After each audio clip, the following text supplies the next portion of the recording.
And I've got a fabulous guest on, an author who has contributed some terrific articles to Yowza.com, John DiNardo. And John, I'm bringing you in. Well, thank you for inviting me, Marshall. That's a pleasure as always. And I can see the chat room is getting all fired up. Susan, PX 2012. Hello, darling. You are my gal.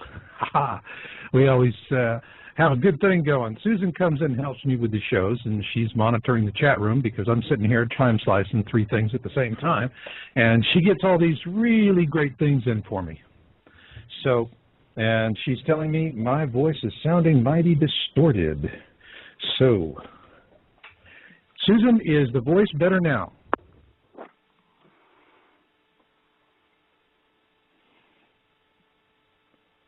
All right, I'm in the studio.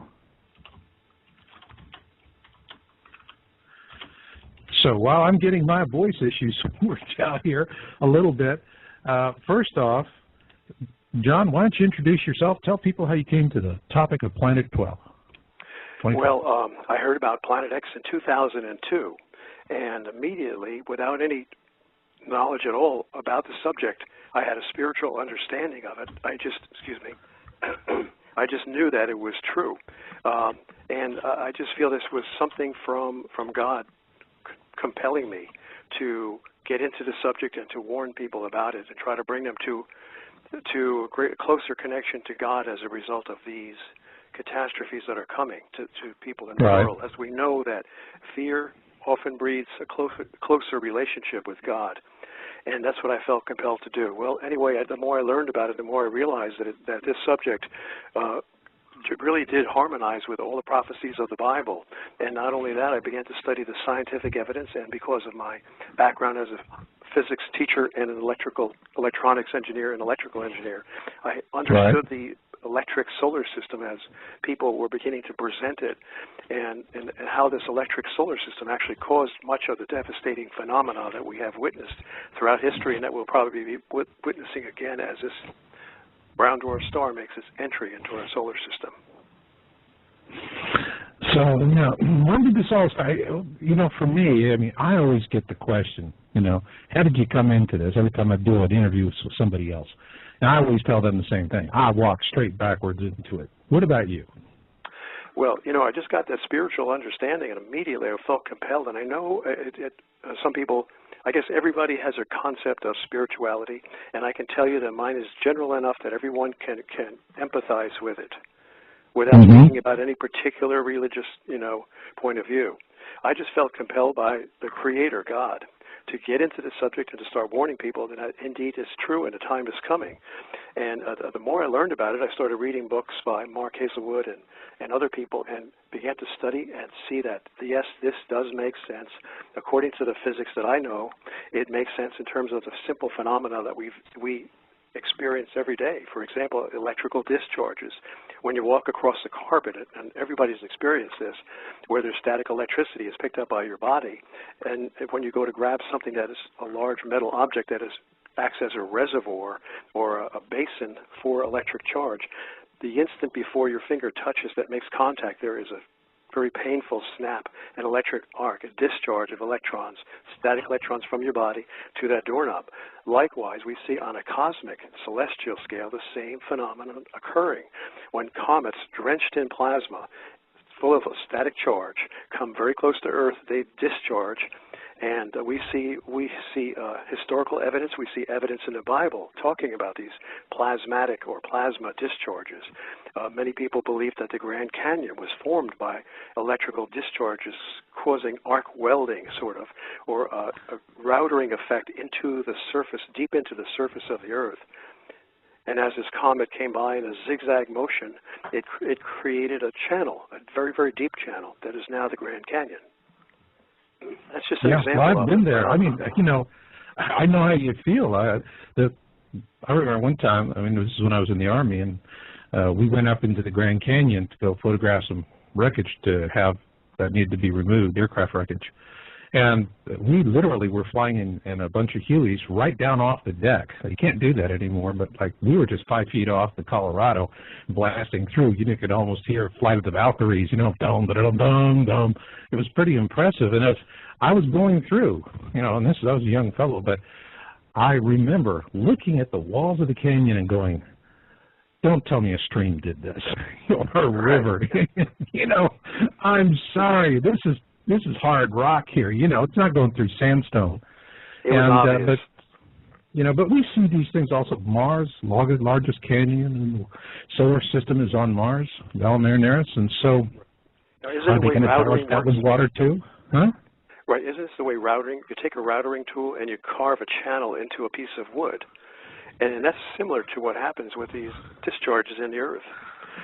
So we have electrical phenomenon occurring, and not only that, as you know, the electrical phenomenon, the discharging that occurs between close-flying comets that buzz and graze the sun, causing discharges and sort of a reactionary solar sneeze, so to speak, that's called a coronal mass ejection, whereby charged particles are sneezed out in all directions by the sun, impacting all the planets and devastating those planets in many different ways. So there's so many electrical effects that we are basically our enemies, enemy weapons coming against us right now in terms of electrical and electromagnetic forces. Yeah, I agree. I mean, you and I both see these things. We're both in it for the species. And you can't, you know, I came to this and I didn't come to it with any sense of connection to the other side or to a greater God. But as you are in it, you know, about halfway, if you don't have that, it really piles up on you and makes you start to feel pretty hopeless. And on the other hand, if you can connect, and that doesn't mean you throw the science out. You got to find a balance between the two. It's almost alchemical, if you will. But when you do that, I find that it gives you a sense of balance and hope for the future. What about you? Oh, for sure. I mean, there's no human safeguard or platform or foundation that I can rest upon. No human being can look to anything that can look even to the highest achievements of man to protect themselves from these disasters. I mean, even the most technically guarded and founded, with the deepest foundations of technology and science, cannot protect these men of power from what's coming. I mean, they're building underground cities, and still they're concerned. They're very worried about the integrity of these cities. In fact, here's something that I got from somebody, somebody who's sort of on the inside, who's worked on the geological studies and the oceanographic studies that are going on right now. Okay, good. So, yeah, some good current data. Yeah, let's do that. And then, well, this guy was saying we'll have to get into it, and I want this because I'm doing research. Okay, well, this guy was saying that they're very much concerned about the integrity of their underground cities, even though they had, of course, the money to buy the very best geologist and determine what they consider to be the safest locations deep within the rock of the crust, Earth's crust. You know, the Earth's crust, the lithosphere, is about 400 miles deep. And I guess they went down several miles and found what they consider to be the safest regions, but still they're concerned. So what they did was, this person told me that they've actually been creating earthquakes with HAARP around near those regions where their underground cities are, just to test the integrity of those underground cities, because that's how afraid they are of going down there and being buried alive. Whoa. That's some serious stuff. So they went down 2 miles, and now all of a sudden, the best laid plans of mice and men, right? Yeah, I mean, I don't know how many miles. It could have been 4 or 5. I'm not sure exactly. But if you look at the earthquake, now we can corroborate this information by looking at the depth of some of these questionable earthquakes that people are insinuating are caused by HAARP. If you look at the depths of them, that might tell you that, yeah, maybe HAARP did generate these earthquakes at depths very close to those depths that are where the underground cities are built, just to test the integrity of the rock structure to see how well it'll hold up in a man-made earthquake. Wow. Well,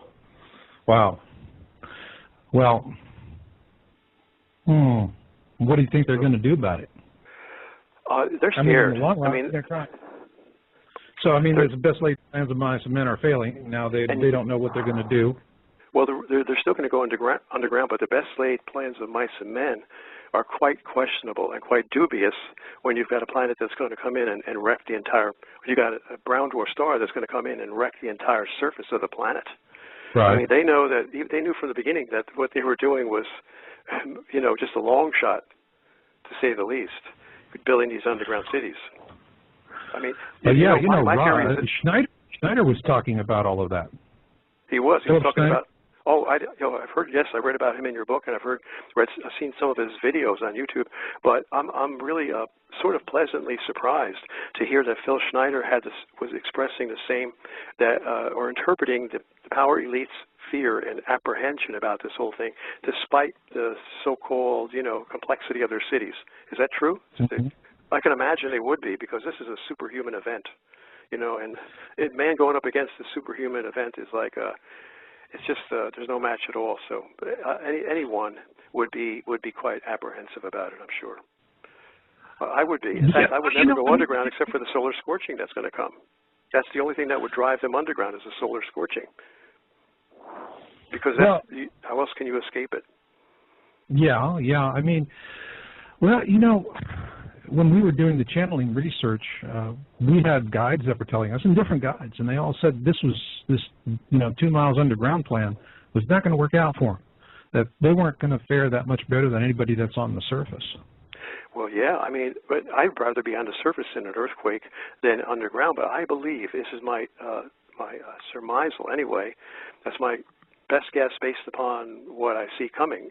And we know the solar scorching is coming. If you see the movie Knowing, you see a graphic portrayal of that solar scorching that will basically kill most of the life on Earth, on the surface. And that would be the only reason that I could think of why they would want to go underground. Certainly not to protect against earthquakes, certainly not to protect against floods. I mean, they would have to come back out of the ground when the flooding comes, come back out of the ground when the earthquake happens. And they don't know, because those events may be happening simultaneously. So I think they're scared. They're like a fighter, going up against a world champion, and they know they don't have a chance of winning that bout. Yeah, I mean, it's not working out for them. But it really goes to the heart of what we're going to be talking about tonight, which is dead men tell no tales. And I think that a lot of these incidents where people who were really getting to the heart of the matter met very sudden and tragic ends. And this was happening years ago, back even before, in some cases before I was even getting involved with it. And in particular, is that article, that fabulous article that you wrote for Yowza. And I can remember at the time we published it, I thought it was just an interesting article. It needed to go out. But what I realized was that after we published Planet X and the Mysterious Death of Dr. Robert Harrington, and by the way, for my listeners, in the show description is a link to that article on Yowza.com, and you can go and get there and see what was written. This was back in May 2008. But this explained to me why all of a sudden there was this inexplicable stoppage, as though the whole topic of us being in a binary star system fell off of a cliff. All of the astronomers and scientists and science writers got a simple, subtle message with his death. This is a third-rail topic. People with power will not tolerate you talking about it. And if they can take a run at you, that's it. You're going to be running a spumoni cart in front of the Colosseum in Rome if you're lucky. But with his death, I mean, I think it's really necessary for people out there to understand the mindset of the people who did this, because, as you just mentioned in the opening of the show, things are not working out, okay? And the dots are not connecting the way they thought it would. And they went to extreme measures to, well, let's just call it what it is, to assassinate people that wanted to come out and tell the rest of us poor schmoes what the heck's going on. Robert Harrington was one of them. Brilliant man, tragic, sudden death. His widow believes he was assassinated for his work on Planet X. So do I. So let's start with that, and then let's get into some of the other folks. But then later on in the second half of the show, after we have done Dead Men Tell No Tales, what I want to do, John, is then take that, move it forward into the present so people can see how all of these dots are connected from our point of view as Planet X researchers. Okay? Okay. Dr. Robert S. Harrington was the chief astronomer of the United States Naval Observatory in Washington, D.C. Dr. Harrington is mentioned in a landmark New York Times article of 1983 prior to the launch of the infrared astronomical satellite. I won't read the article because it's very lengthy, but it's a wonderful article, and Marshall has it posted on his website. In that article, it mentions, I'm just going to quote the part, Dr. Robert S. Harrington believes that this is a brown dwarf star. I think it says it somewhere in the article. And incidentally, here's a very telling phrase in that article that everyone should remember because it absolutely proves that this body is coming in. That phrase is that it's 5 billion miles out. However, that may seem like a long distance, but it's hardly, it says, quote here in the New York Times article of 1983, hardly next door, but still within the gravitational influence of the sun. This was 1983. This is from NASA, by way of the New York Times. So we've established from that, the powers that be, that this body is within the gravitational influence of the sun. Take an analogous situation. An asteroid flies by Earth way at high altitudes, and it's just barely within the gravitational influence of the Earth. Is that asteroid going to be pulled in? Yes, even though the force is rather small, it will be pulled in gradually closer to the Earth, and the closer this asteroid comes to the Earth, the greater the gravitational force of attraction becomes, and therefore the greater the acceleration downward toward the Earth becomes, because acceleration is directly proportional to the force applied to it. So this increasing gravitational force will cause it to accelerate. In fact, we know that according to Newton's universal law of gravitation, as two bodies get closer together, their gravitational force of attraction increases not in a linear way, but exponentially. So therefore, the acceleration will also increase exponentially. And this thing is going to come flying down to Earth at a tremendous speed until, of course, the friction of the air causes it to heat up. But in space, there's no air. So there's no friction to slow it down or heat it up. And this thing is accelerating at an incredible rate now toward the sun for the last 28 years since it was acknowledged that it was within the gravitational influence of the sun. Plus the fact that when it's going, when it's making its transition from, the perihelion side of this trajectory to the aphelion side where it's going out of the system, it's whipping around, and crossing the cusp. I use the analogy of you go to the park on Sunday for all the games and the rides and whatnot, and there's that big ride that you have the whip. And it whips around, and you just sit there in that little car for a long trip that's slow and tedious, and you wave at everybody and try and look excited, but you're really bored stiff. And then it comes around the end, and whap, that thing just whips you right around. And then, you get your jollies.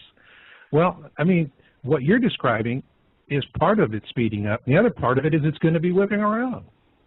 Yes, right. I mean, look at the analogy. You're a fisherman.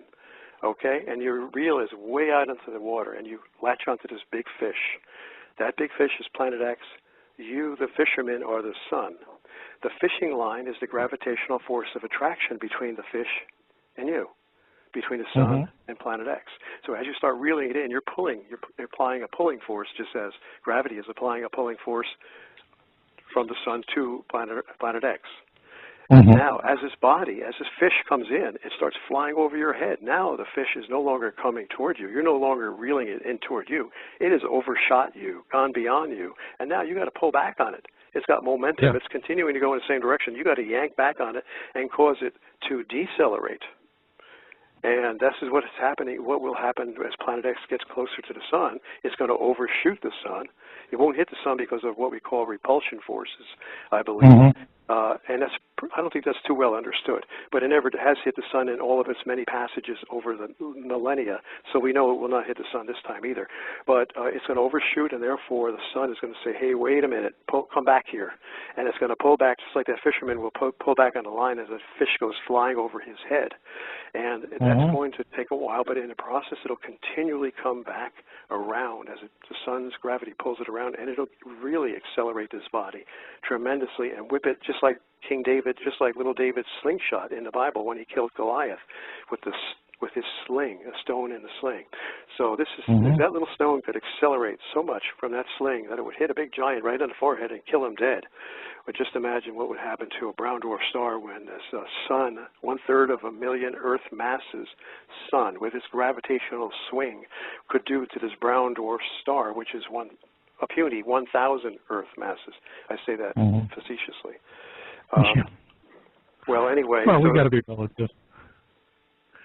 But yeah, and I think that, Harrington was seeing this, but also what we think is we were actually curious about Harrington's trip to New Zealand and what brought about his, again, just calling it like it is, like I see it, resulted in his assassination. And he had a telescope with a lens specifically ground for this mission. He was going to go looking for Nibiru, and we spent a lot of time on that and actually found that given the time that he went to New Zealand, and he did that at his own expense, and he went up to the top of a mountain, made his observation. If he had the right viewing sky, really good, clear, crisp sky, there was a brief 3 to 4 hour window of time before sunrise that he actually could have observed it at that time. Have you done anything similar in terms of backtracking and analyzing his observation trip to New Zealand? Well, actually, Marshall, I was the one who I believe I might have erroneously mentioned something that's really not key to this entire story. It doesn't change the veracity of the story. The fact that I believe Harrington said in his memo that he published prior to these telescopic observations, in a memo he said he was dispatching an appropriate telescope to a southern location.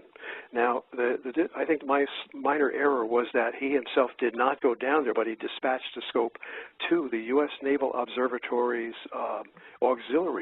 new auxiliary observatory in Blackbirch, New Zealand, that had just opened up, I believe.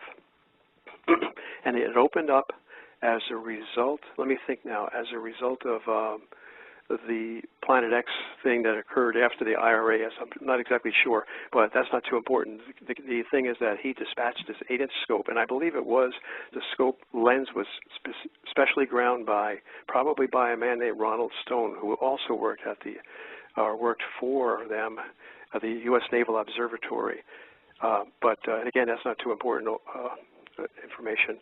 But the only difference is that Harrington himself did not do it. He dispatched this 8-inch telescope down there. Now, in his memo, Dr. Harrington's memo of October 1991, he stated that his calculations of the location, I guess based on, I was told by someone else who studied this, that he had done extensive computerized calculations trying to determine the ongoing position of Planet X over a period of a few years in the 1980s. And by his extensive computerized calculations, he was so meticulous that he was almost certain that this object was indeed where he thought it was, or he had calculated it to be. And therefore, he felt confident to have that 8-inch scope dispatched to the Blackbirch Observatory in New Zealand. And he said in his memo of October 1991, that it would be viewing the southern skies, because New Zealand is close to the South Pole, during the viewing months. Now, we know he did not mention the viewing months, but we have learned since then from James McCanny and other people that the viewing months are May and June of the year. Those are the 2 months of the year that you can view it. And I hope I can sidetrack just a little bit, just for a second, to explain why I believe that those viewing months are only May and June. I'm going to give you an analogy. You're on the second floor of a department store. And you know how the escalators are? There's a down escalator, and then just opposite the down escalator, there's an up escalator. Now, you're on the second floor. Yeah, the guy with the piano is usually between the two of them. Right. Just throwing you around there. Right. Now, you're walking in a circle. You're planet Earth, and you're walking in a big circle around both escalators on the second floor. That's like the Earth going around the sun in 1 year. And each quadrant of that one revolution around the sun represents one season of the year. Well, when you get to the point where you're looking down the up escalator, you see a big guy way at the bottom of the escalator coming up at you. You're looking straight down, and you see him coming up at you.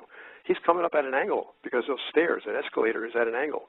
And the floor, the second floor that you're on, represents the ecliptic plane of our solar system, that invisible cosmic-sized disk in space on which all the planets revolve around the sun. Okay, that's what the second floor of that department store represents. And you're looking down, and you can see this big guy coming up the escalator very slowly. He's not walking, he's just riding it upward. That's in the month of May as you walk around the escalators. Now you walk further, and you're walking into the month of June, July. You're going around this circle. Now you can no longer see that man down the escalator because he's blocked by the walls and by the floor and everything. So likewise, the only time we could see it is in May and June because that's when the big guy, we can see right down that escalator, that upgoing escalator. Well, that's the analogy.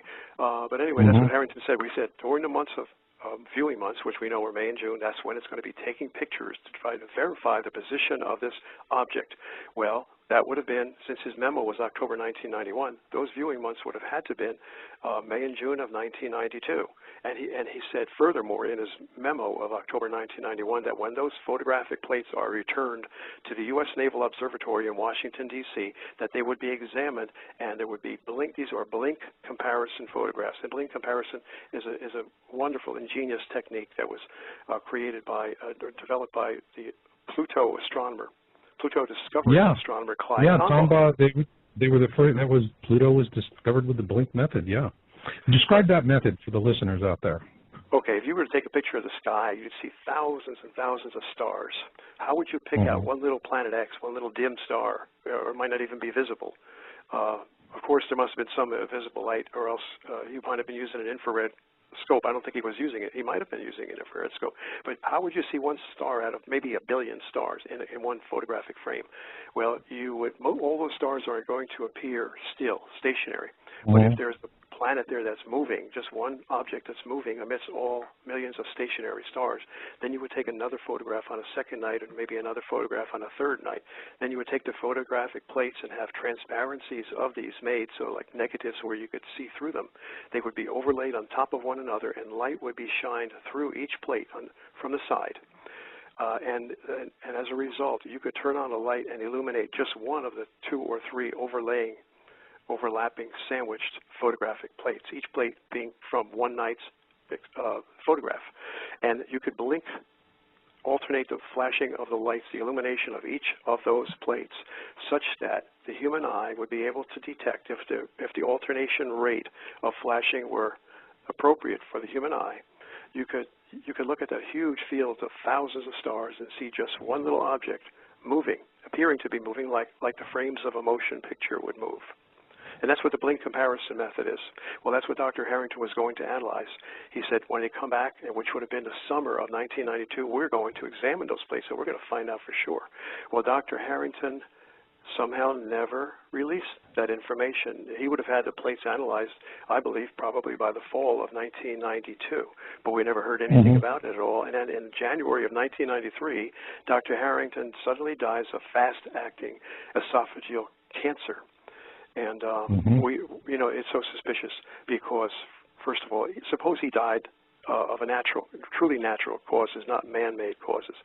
Why did not the U.S. Naval Observatory publish the findings, the analysis of those plates, despite his death?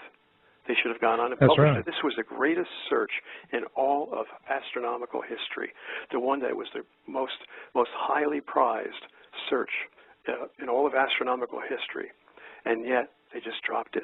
No mention whatsoever. It's so obvious, the glaring criminality there.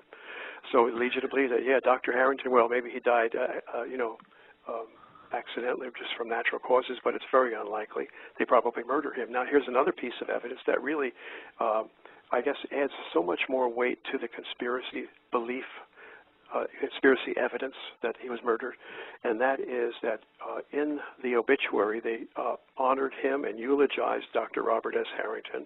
This obituary was published by the U.S. Naval Observatory, and of course it came from the very top.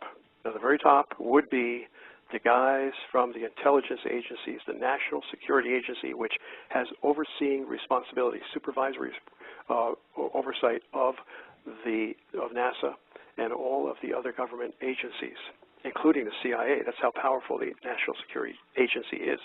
They would have said, "Hey, look, let's give this guy a nice eulogy, and let's try to make it look like, well, the reason that Harrington didn't talk about Planet X anymore in 1992 before he died was because he just lost interest in it."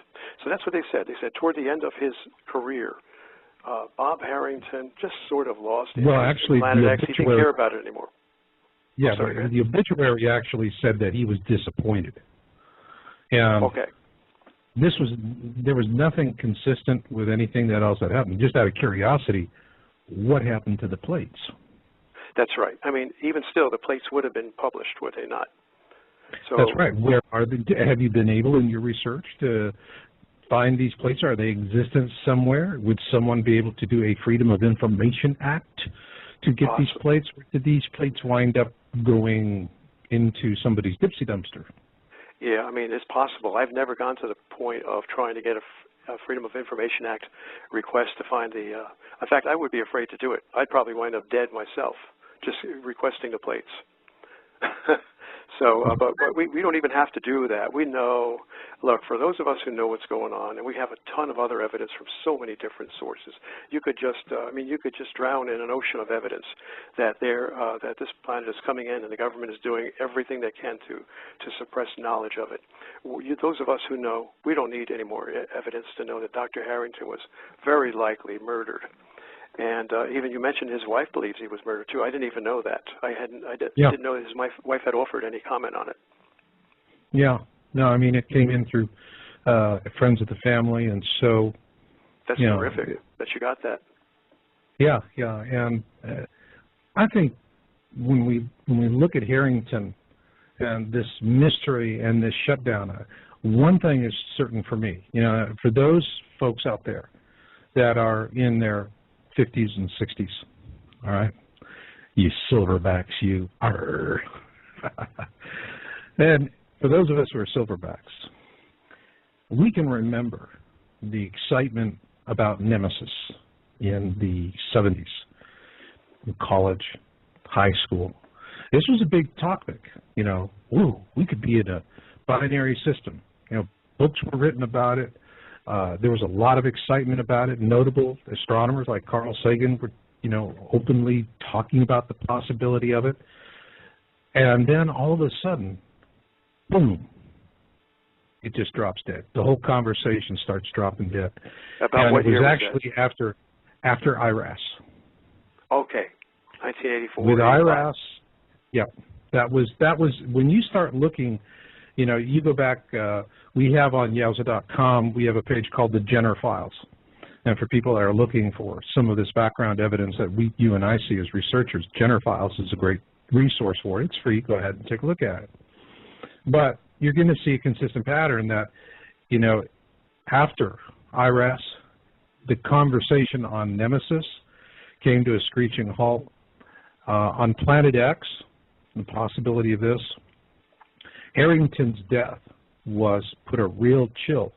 And this was just an area of astronomy that was all of a sudden not to be discussed. It was like, some sort of unwanted love child nobody wants to talk about, that kind of a thing. So we saw that, but, we saw what happened with him. But then there are others. So let's move on. Let's talk about a couple of these other folks that seem to meet these mysterious Planet X ends, or as the show title goes, Dead Men Tell No Tales. Arr. Okay, Marshall, just one comment. You brought something to mind when you mentioned the chill that had been cast over all of the scientists in that field where they felt suppressed. This is from the 1983, January 30th, New York Times article. This was just before the National Security Agency stepped in and intimidated everybody. Quote, recent calculations by the United States Naval Observatory, that's Harrington and Van Flandern, have confirmed the orbital perturbation exhibited by Uranus and Neptune, which Dr. Thomas C. Van Flandern, an astronomer at the observatory, says could be explained by a, quote, single undiscovered planet, unquote. He and a colleague, Dr. Robert Harrington, calculate that defense planets should be, et cetera, et cetera. Now, there you go, Tom Van Flandern. He was the associate of Dr. Robert S. Harrington. After the security agency stifled everyone, Tom Van Flandern would not speak anymore about Planet X at all. As far as I know, he made no statements whatsoever, even when questioned about it. So there you go. He was intimidated. And also, let's see now. You know, discretion is the better part of breathing air. Right. You know, so I mean, he got the word on that. It was a complete stifle. But there's been others, and you know, and I think you mentioned like Malachi Martin. Malachi Martin. Malachi Martin. You know, everybody's heard that famous soundbite from Coast. Although, you know, the funny thing is, that soundbite used to be all over the place on YouTube. I couldn't find it. Oh, really? I still have it. I still have it on my hard drive. Oh, but it's on the internet, though, I believe. You can get the audio because it's there was no video accompanying it. Although you're right. In fact, I did find it on YouTube just recently. So I'll try to send it to you. But anyway, Malachi Martin was a brilliant scholar, a Vatican-type scholar. He had 3 doctoral degrees, and he had been an advisor to several popes, one of whom I believe was Pope John the 23rd. Malachi Martin was 78, but he was rather in good shape. He was thin, and he was mobile. Had no apparent health problems at all. And then in the middle of, I guess it was the middle of, or the early part of 1999, he went on Coast to Coast AM, the night talk show with famous Art Bell, where they talk about paranormal, metaphysical subjects, you know, like ghosts and extraterrestrials and all that. It's a very popular broadcast with a large listenership. And he went on the Art Bell show, and Art Bell said, this was shortly after Art Bell had been criticized and blamed for the death of the Heaven's Gate, 39 Heaven's Gate cultists, computer programmers. He got to get into that too. On that. Yes, they blamed him. But I mean, he really that wasn't right. Well, they blamed him because they were trying to discredit all the people who were bringing out information about this comet Hale-Bopp, which was the precursor, very much smaller precursor, advanced guard, you might say, to Planet X. And they didn't want anybody to know about Hale-Bopp. And I guess we're getting off a little bit, but we can get back to what we were talking about with Coast to Coast AM and Malachi Martin. But you know, when Hale-Bopp came in 1997, the government was very much afraid because they thought it was. This was what I read from James McCanny. Now, I trust his background on it. He seemed to have a pretty intimate knowledge in his interview with Rick Martin a number of years back. But McCanny said that the government knew about Hale-Bopp coming in. They thought it might be wormwood. The Vatican even sent an email, a message to the NASA asking, is Hale-Bopp wormwood? So the Vatican was very much concerned, and they had built, I think it was prior to or right after Hale-Bopp, I'm not sure when, they went in there and constructed this elaborate astronomical observatory on Mount Graham in Arizona. And in the interview, that's how much the Vatican was involved in this whole thing. In the interview with by the way, before you go on, Mount Graham is ideally situated for the longest duration of observation for Planet X as it flies through the system. And so they have, and it's a pristine viewing site. There's not that many around the globe, and that is a pristine site. So, I mean, they're sitting there situated to where they can watch it. And in terms of wormwood, what I've always been saying for folks is the reason, I believe that since this object is coming up from the southern skies, the official report, the official sighting, which will be not too long before we can see it with the naked eye. It's what I call the 7 by 35 threshold. You know, once we can just get a household pair of binoculars and we can see it, that's when they're going to have to come level with us. But I think that the observatory that's going to be credited with the formal observation will be Project Wormwood in Learmonth, Australia. It's up in the northwest tip. And this is a site that does infrared investigation for near-Earth objects that are in Earth-crossing orbits. That's what they're really, it's part of a Space Guard operation, so they would be the logical ones to do it. And so, you know, of course, whenever elites can do something that lends to self-fulfilling prophecy, they always go in that direction. So that's the reason why it will be called Wormwood, in my opinion. Yeah. Okay. Well, in this interview in 1999, this was 2 years after Hale-Bopp had come and gone, and fortunately it did not hit Earth.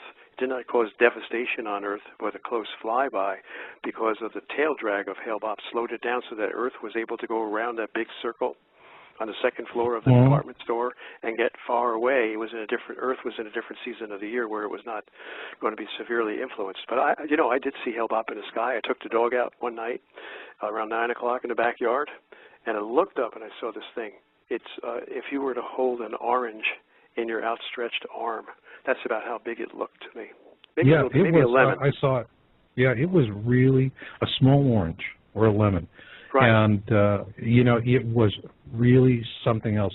What really amazed me was that on its way out of the system, it passed close enough to Jupiter that its orbit was reduced by 40%. And, you know, that to me is, when you're talking about these gravitational attractions of different bodies in space, wow, you know, this thing passed Jupiter at about 1 Venusian distance. That's the distance between Venus and the Sun. And it reduced its orbital duration from, you know, by 40% approximately, which means it's going to come back a whole lot sooner. But that's also part of something called Kozai mechanism, which explains how an object that is in a polar orbit is going to be very unstable, and eventually it's going to do one of two things. It's going to crash, death spiral into whatever it's orbiting, or it's going to get flung out into deep space and become a rogue object. And so Hale-Bopp, you know, is arguably it's already in the death spiral. That's interesting too in terms of Avebury 2008 formations and crossing the cusp. I'll spend 5 chapters on that, and the thing that's really startling about that formation is it shows all of the planets exactly where they should be in 2012, except for Pluto, which is advanced in its orbit. So in other words, it's being perturbed in its orbit, which means that Pluto's eventually going to either death spiral in or just fly on out. But according to that formation, you know, that's what's, you know, we're going to realize in 2012. But going back to Father Martin Malachi. Yeah, in that interview of 1999, Art Bell on the radio show asked the priest, Malachi Martin, why did the Vatican muscle their way, and I want to emphasize that term, muscle. They muscled their way into Mount Graham, onto Mount Graham in Arizona, and constructed this observatory. And Malachi Martin used very slow, well-chosen words, and it seemed like he was quite somewhat afraid to give an answer. But he gradually coaxed himself to give the answer by saying, and this is paraphrasing, well, the reason they have this observatory is because the highest echelons of the Catholic Church, of the Vatican, know that something is approaching within the next 5 or 10 years. And that was the entirety of his answer. And now, when was that answer? Well, that was 1999. So it could have been as late as 2009. He was off, of course. No, I don't think any man has been exact in their timing. Every time a man tries to set a date, he's wrong. I've learned not to try to set dates. Yeah. But the point is, he was saying they knew something's coming in, and it's in the near future. Well, yeah. And now I do have a question in from the virtual studio. Is the Vatican astronomer article about ET at the observatory possibly related to this? Have you seen that article? No, this is the first I've heard of that. Oh, Okay. Well, wait a minute. Wasn't there an old one where the Vatican, an old article where the Vatican said, "Let us welcome the extraterrestrials," something like that, where we should embrace them. And this might go along with all the messages that are being given to us in fictitious form, in drama form, on television and in the movies, in a television series, The Event, for example, which tells us that these extraterrestrials are wonderful people. They love us. They want to embrace us, but don't mess with them. Don't resist them, because they can destroy you with the touch of a finger. And that's the message we're getting from this series, The Event. Is that what the kind of idea that we're getting from this question, or is there something different? It was a shot-in-the-dark question, and so didn't have a title of it. I think I just was asking, but it really does bring a point in terms of how we're being prepared through media. And, you know, the message is really kind of all over the map. Part of it, I think, is Hollywood is doing what Hollywood does best, and they just have their thumb on the pulse of the country. You know, what's hot, what do people want to talk about? And they're just out satisfying demand. So I don't, you know, I mean, snakes live under rocks, but they don't live under every rock. And so in some cases, yeah, you could have someone that's going to be talking. And I've seen that, you know, when Emmerich brought out 2012, the movie, and what we saw was he was going to bring it out in the summer, which is when you bring out an action blockbuster like that. And he winds up bringing it out in a time of the year where, you know, it's the holidays and people are going for art films. You know, November 13th, I think it was, of that year. And the reason why was that they removed all of the mention of Planet X out of the movie. And that's easy to see when you watch the beginning of the movie. You can see the timeline gets real choppy, jumpy, and they actually show, you know, it's part of the movie visual where they're out in space and they're showing what looks like an object, but then there's no mention of it. And what I can surmise is that NASA had probably seen perhaps an early screening of that film, because Morrison et al. Were, you know, ramping up the old 2012 patronizing routine and humiliating anybody that would dare take it seriously. And they came out on a huge tirade about Planet X, and it never showed up in the movie because Sony clipped it out. And they dropped in that, you know, the neutrino thing. Wow, so you told me that. Yeah, I mean, I did not know that. I see that. I see that. I see these things happening. It's a mixed bag of messages, and I think that what I see more than anything else is that they're less worried about the extraterrestrials, and they're more worried about how they maintain their control. Oh, for sure. That's what's always been paramount in their sick minds, is maintaining complete dominance economically and in terms of power over the masses. So, I mean, it's not something where they're, you know, we just have a lot of competing agendas. But I think for folks in the mainstream, you shouldn't be overwhelmed by it, because if you just come to trust your own instincts, you're just not going to be stampeded like a lemming by someone, but you're actually going to sit and look at it and think things through. Like I always say, the only truth that matters is the truth that resonates within you, because you and you alone put it there. And I think folks that do that are going to do fine. But in terms of meeting other races, the indigo children are going to be the ones we'll turn to for liaisons, because they're going to instinctively sense whether that species that's contacting us is benevolent or, you know, or not. Right. The indigo children, these are people that have discernment, who seem to have greater discernment and understand some of the deeper implications of what's going on in life and in the world than the rest, who just look at the surface and watch the ball games and just sort of let themselves be carried through life. Is that what you mean? Those people who are discerning and insightful? They're discerning. They're perceptive. You don't see multimillionaire indigos. Okay. Right, because they don't want to be. They don't want to be. They don't want to be. They'd much rather just sit there and spend all afternoon watching a spider weave a web. Their thing is that, you know, what really drives them is they want to feel a sense of connection, of oneness with everything around them and to understand it and to flow with it. So their sense of connection, the connection to everything that's outside of them. Material thinkers, consumers are very much turned inwards.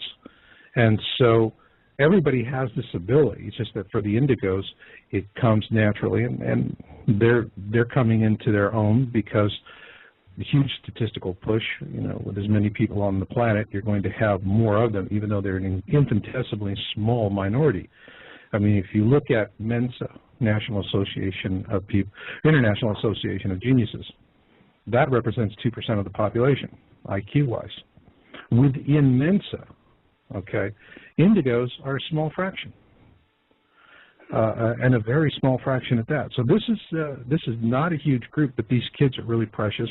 A lot of them are getting drugged, and you know, just to make them manageable, because people just don't want to take the time to figure out how to deal with somebody that wants to take the world around them on their own terms, which is what they want to do. But when, you know, a real simple rule of thumb is if we are, you know, we're looking at, there's a contact event, and we know that there's indigo children there.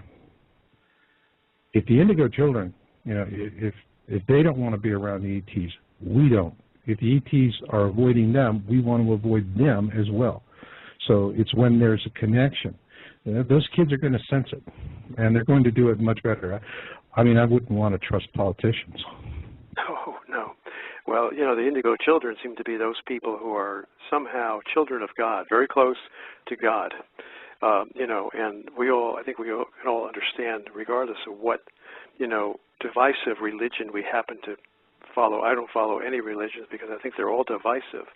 But those of us who just commune with God, we see that people who have this discernment seem to be given the discernment by that great power, that Creator. Mm-hmm. He gave us a mind and a heart, a mind to think and a heart to love.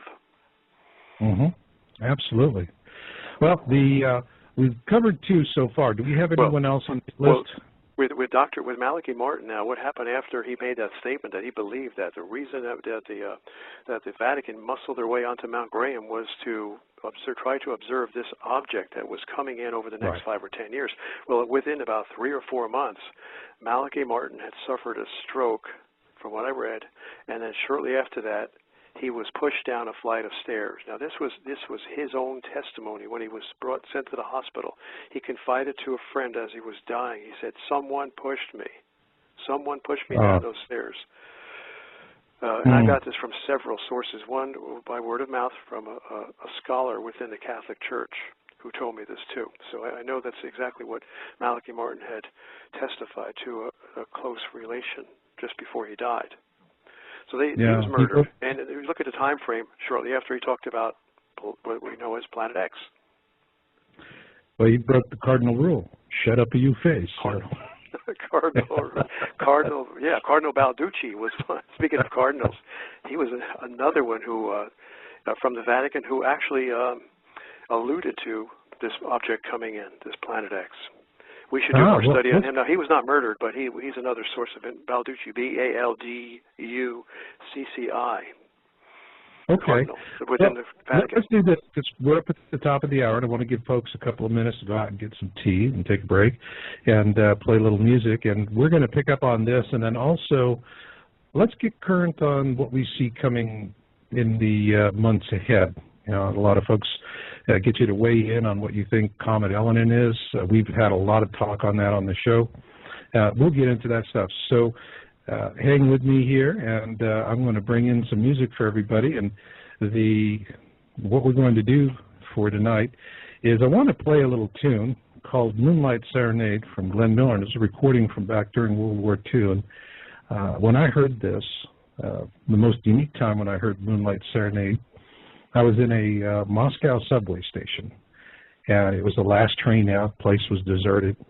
And these things, you can't imagine. They're all marble, and they're underground, way deep underground. And this is where they were hiding out during the bombing.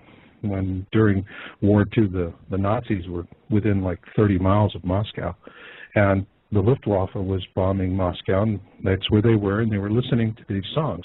And so for those of you listening to Moonlight Serenade, imagine you're down in the bunker, which at that point was Moscow subway station, surrounded by immense walls of marble. And when I heard this musician play it, he was in a connecting tunnel which turned like into a megaphone, and the sound was everywhere. The acoustics was absolutely perfect. And every time I hear this, I remember that moment. So, guys, we got 3 minutes and 24 seconds for Moonlight Serenade. Start up the kettle, do what you got to do, and come on back. Meteors, asteroids on Earth. And when he saw this, I believe he was aware of because he was watching the skies, he was aware of the additional numbers of comets and asteroids that were coming into Earth's vicinity. And he was about to make a presentation, I think, a very big announcement. I believe it was around the mid-90s, I'm not sure. And just before he made that announcement, he died in an automobile crash in Australia. In the outback, on a lonely road. I mean, it's like it's two converging dust trails. How can you not know someone's coming in your direction? Right. I mean, they've done this. This is a common way of assassinating people, sabotaging their vehicle. You know, this is something that comes to mind. Princess Grace Kelly, the famous actress from many years ago, back in the 50s, married Prince Rainier of Monaco, became Princess Grace. She died in a car crash, and I recall the news report saying that the brakes on her automobile failed. Now, isn't that ridiculous? Here you have a princess with the best Rolls Royce and the best Rolls Royce mechanics money can buy, and the brakes fail, and the car crashes, and she dies. You know, if the brakes fail, usually you hit a tree or something, and you get a few scratches and bumps, or you might be injured but not die. Well, anyway. That's what happened to Gene Shoemaker, and it also happened to others in the same way. So that's another common way of getting rid of people. Gene Shoemaker would have alerted the scientific community, and whenever a person of high credibility like Dr. Shoemaker convinces and alerts people of his class of scientists, then the power elite become very much concerned, and they want to get rid of that person. He becomes a real, and for those of you who might not know who Gene Shoemaker was, the Shoemaker-Levy, and those were that was a big comet that smacked into Jupiter. We actually had a chance to observe largest impact event. I assume it's like, I think, a total of 32 fragments or objects, and any one of which would have been an extinction level event on Earth, by the way. And so that's where he really made his fame, was with Shoemaker-Levy. And but his death, it's always plausible deniability, but none of these guys ever just die a natural death in bed, do they? No, and not even like Thomas Van Flandern, the colleague of Dr. Harrington. He just died recently, and I look at the time of his death is not too far from the time of the death of Dr. Brian Marsden, the head of the Smithsonian Astrophysical Observatory. Both of those men were concerned, I believe, about extrasolar system objects coming in our vicinity. I think Brian Marsden might have been either ready to talk about it, or maybe they figured, well, let's just get rid of him just in case he does talk about it. They knew Van Flandern had been with Harrington, and it might be a matter of time before Van Flandern, his conscience overcame his fear, and he might start speaking out, even though Dr. Van Flandern never, as far as I know, gave any sign of speaking out. They figured, well, let's get rid of him just in case he does speak out. That's how they operate, just kill him. It's easier to kill him than take a chance. That's my conjecture, but I think it makes a lot of sense in light of past history. So, wow, you see so many people passing away. Well, Brian Marsden was a straight shooter. I mean, I knew him personally because we had been on a TV show together, PAX TV, and it was actually a very, very good show on asteroid threats. And after the show, we kind of struck up a dialogue, and he was actually very helpful in getting me started down this. We were looking at Deccan Traps eruption to explain the KT extinction event as an alternate theory. And we had a lot of fun with that. And one of the things that he said to me, and it always stuck in my mind, You know, when people are, you know, if Planet X was there, we'd see it. Whereas, you know, we don't see it, so it's not there. And what he said is the failure to observe an object proves only one thing. You have failed to observe the object. That's all it proves. And, you know, but that doesn't stop the so-called experts from, you know, just adding creative license to it. But yeah, I mean, Marsden, he was a straight shooter. And I remember he was really, when NASA implemented a policy, a suppression policy on near-Earth object reporting, and this was back in 99, 2000, and at that time, if you can, for those that can remember back to the last century, oh God, how does that sound? But if you can remember back to the last century, we used to see newspaper articles and even internet and all kinds of stuff at that time, you know, would proclaim new asteroid or comet discovered has 1 in 32 chance of striking the Earth. Great headlines. Sold papers. The English tabloids just beat it like a rented mule. And what NASA did was they said, okay, they went out to all the astronomers and said, you don't talk about this publicly until we give you permission, period. We control the release. And they put in a blanket suppression. And what really made Marsden angry about that was that when they find these objects that have a low chance of impacting the Earth, the more they observe them, the more they create an ephemeris, a more accurate ephemeris. In other words, it's like a bus schedule. You know where the bus is going to be at any one time. Well, they do that same thing with objects. But you have to make a lot of observations of the objects before you can have a really accurate ephemeris. And the whole thing of having it so that this information would be shared rapidly, all right, in which the way it was in the last century, was to stimulate all those additional observations. But once NASA put the kibosh on it, you know, that was it. It muffled it. And so it's just not that accurate. Now, how does that affect us today? Every time you see a news report that says an asteroid passed within a few thousand miles of the Earth or, you know, within striking distance 3 days ago, okay? Every time you hear that, just say, thank you, NASA, for keeping us in the dark. Just thought I'd add that. Right. Yeah, I mean, their whole purpose and stated policy is not to tell the people if something is approaching. I mean, this was stated in an NBC article, an ABC article a number of years ago that NASA actually came out and somebody, either inadvertently or whatever, from the agency said that our policy is if anything is coming toward Earth, we are not going to tell the people about it. I could understand their rationale. I mean, in one sense, they would not want to cause panic, but if you don't tell the people, then the people cannot prepare to protect themselves. There are numerous things someone can do. If you don't get a direct hit, you could save your life if you take the appropriate precautions if you know something may be coming. And that's what they're contributing to mass death by their selfish deprivation of information. Yeah, well, it's also part of, you know, they're skimming the middle class. Look what's happening in the United States. People, you know, just why is it America's middle class is being sucked bone dry? All right, and that's really what's happening. Where's that money going? It's going into the pockets of people who are building bunkers. I know. I talked to the engineers who do the power systems and other things, actually build the structures, and they're telling me they're going from can to can 24/7.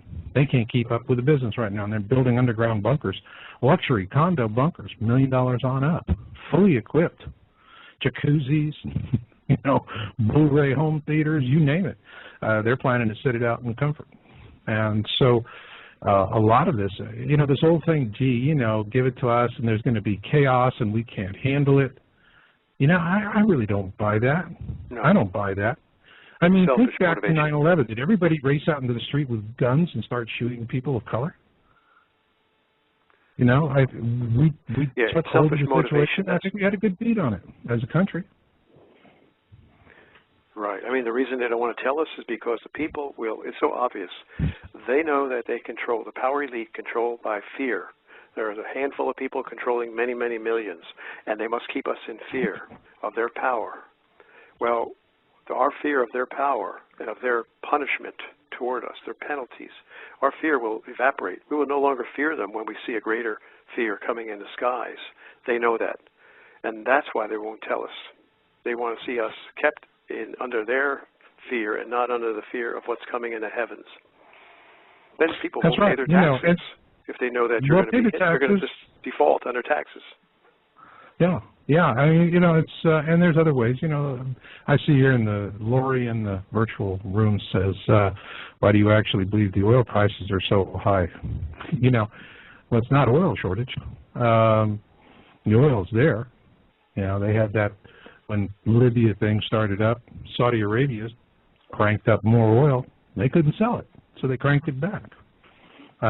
You know, it's speculation, but all of this is really, again, it's siphoning. And, you know, the thing of it is that as I look at 2012 coming up, and you look at the current economic situation and what's happening, it's like for the last decade, they set up this milking machine to milk the middle class, keep them dumb, keep them happy, eventually just dumb and unhappy, but keep milking them, all right? Transfer all of that wealth. And it's like, you ever stop to think, where in the heck is it all going? And in the meantime, the middle class is not going to have the real resources to deal with this. People aren't going to have savings accounts. You know, I think a majority of American households, it would take them a few weeks to scratch together $2,000 hard cash. So what's going to happen when all of a sudden the price of food quadruples or more in the store because there's an announcement? You know, so I think it's more a case that, you know, this whole thing, we're not, you know, we can't handle the truth. Excuse me, FCC, that's just happy bullshit. We can handle the truth. I see people handling the truth every day. I get up, this is what I do 7 days a week. And I see people every day, and they're handling the truth. And they're handling the truth despite the lies. So that is, you know, that's hackneyed. It just doesn't cut it as far as I'm concerned. But anyway, you know, let's look at, because we're, the show's clipping along here pretty fast, and we've got about 25 minutes. Let's take what we know about dead men tell no tales. Let's look forward now for the next 6 to 12 months, all right? What do you see coming, John? Well, I think in the near future, somebody had mentioned Comet Elenin, and I think we all believe, I think you agree that it is probably one of the outlying comets in the gravitational grip of Planet X. Would you agree? I do. Okay, yeah, I think, so this is a harbinger of what's to come. It's like a beehive. You know, throw a beehive through the window, there's going to be a lot of bees around it, right? Right. You know, same thing and so here. This is a harbinger of the disasters that are about to come. I think if this Elenin may cause some substantial damage to Earth, even though it's only a comet, you know, a bee surrounding that huge beehive, Planet X, it can cause devastation to Earth when the alignment occurs. We know the planetary alignments. There's a guy named Chatelain, a French scientist going back to the 1970s, 1980s, and he states, I have him on videotape where he states that every time throughout history when they saw these planetary alignments, there would be earthquakes. And this was when Jupiter and Saturn and Mars would all line up in a straight line with Earth, and they would compound their gravitational pull. It would be like a tug of war with all the guys pulling on a rope in the same direction, right along the line of the rope. It would create earthquakes on Earth, so they knew whenever there was an alignment, you can expect earthquakes. Well, Elenin is supposed to go into alignment, again, I think in a few months, with Earth and possibly Mars. Now, I haven't been following it. Marcia, you probably have a better knowledge of that coming alignment than I do. Yeah, I mean, I think that given the alignment, it's not an exact alignment, but my gut instinct on Elenin, you know, because the orbit has changed on it, is that this is going to come close enough to the Earth that while they're telling us, oh yeah, when it's here in, you know, August, September, we'll be able to see it in the pre-dawn hours, barely visible to the naked eye. No, I don't think so. I think when Elenin passes through, it's going to come close enough to be pretty darn bright. And I think that with the celestial alignments, plus everything else going on. You know, we've noticed over the years other comets when they pass through the ecliptic, for example, like Comet Linear. It hit the ecliptic and boom, that thing just like it hit a wall, shattered. So, you know, these objects are going to be easily perturbed by these alignments, and I think with the flyby and, you know, the Hopi prophecy, Blue Star prophecy, that says the blue Kachina will unmask. And I think what that really is saying to me when I read that is Comet Elenin is going to come close enough and it's going to shatter, explode, and then it's going to be bright. It's going to be really bright. Unmask, yeah. I mean, that's what that would imply. It's getting brighter all of a sudden. We're going to see it, and at the same time when we see it, I agree with you. Right. They're going to be, part of the Blue Star Kachina prophecy is that it is going to cause some problems for the Earth. Now, there is another comet that was back in 2007 or 2009 that a lot of the prophecy watchers believe was the blue Kachina. It was very, very bright. Probably at the time the brightest object was in the heavens. Oh, Comet Holmes. Comet Holmes. But the thing about Comet Holmes was that it didn't, you know, we didn't have earthquakes or anything else happening around that time. All right. But with Comet Elenin, I think we're going to see that. I think we're going to see some dramatic earth changes. And we're going to have some quake events, some tsunamis. It's going to be a real wake-up call. It is going to be, hey, folks, get your head out of the tube and look up, because what's coming is Euclid. Because the blue Kachina prophecy follows on the heels of the blue Kachina comes the red Kachina, and that's the one that really, really kicks us in the tutu. You know, that prophecy is so valuable to us. To give us an early warning. For so many years, I could never connect the dots with that. I remember reading about that back in 2002, 2003, you know. I mean, at the time, my head wasn't really into looking at prophecy at that time. But I remember reading it and just saying, well, that's a mystery. And it's obviously describing a celestial event. So, yeah, like I do with all mysteries. If I don't have, Bible prophecy, Hopi Indian prophecy, Mother Shipton prophecy. There's so much prophecy. And Marshall, I'm glad you brought this up. There's a prophecy of Joe Brandt. Joe Brandt in Hollywood, California. Okay, before you get into that, I want you to dovetail this question into your answer. This just came in, and Susan threw me at this from the virtual studio. This is from Marianne 2, and can't make out the rest of that screen. What is supposed to happen when Elenin comes through? Will the night be light, daytime, continuous light? And throw that into your answer. Oh, I don't know. I mean, when a comet comes close by, I can just tell you from a basic physics point of view, you're going to get, the body is close enough to cause gravitational attraction to the Earth's crust and the underlying mantle below the crust, such that earthquakes would increase. And there's no telling where the earthquakes would exist. But of course, I have to take that back, because if this thing is coming overhead, and I believe it is, right, Marshall, it's coming over the ecliptic, above the northern hemisphere of the planets, right? Mm-hmm. So if that's the case, we would more likely see quakes in the northern hemisphere, whereas before we used to see a lot of quakes in the southern hemisphere because Planet X and its gang of surrounding comets were below the ecliptic. So now we expect more earthquakes in the northern hemisphere. We would expect all kinds of meteorological and geological disasters, including increased volcanic eruptions, which we're experiencing right now. There's a volcano in Ethiopia exploding. There's a volcano in Chile exploding. There's a volcano, another one in Greenland. Is it Iceland or Greenland? I forget the name. Grimvolt. Iceland. Grimvolt, something like that. Yeah, three at least. Major floods right now, right this moment in China. Huge flooding in China. Wildfires in Arizona. Incidentally, speaking of the wildfires, it's such a tragedy. Yeah, and a levee just bust on the Missouri. Oh my goodness! Yeah, the Mississippi is really in flood stage, and exacerbating. We see exacerbating signs of a coming earthquake in the New Madrid fault zone area. That's the lower Midwest surrounding the Mississippi River. You know, flooding, huge flooding, often is a precursor to major earthquakes. I don't know if you've noticed that. That's why I always get worried when I see this major flooding in the Midwest and in California. Yeah, yeah. You know, I'm sitting there and I see this one gal in the virtual studio, Mama B, Africa cracked. For the folks that there is yes. a section of Africa, the plates are separating. That's a great. I'm glad you brought that up. It's already happened.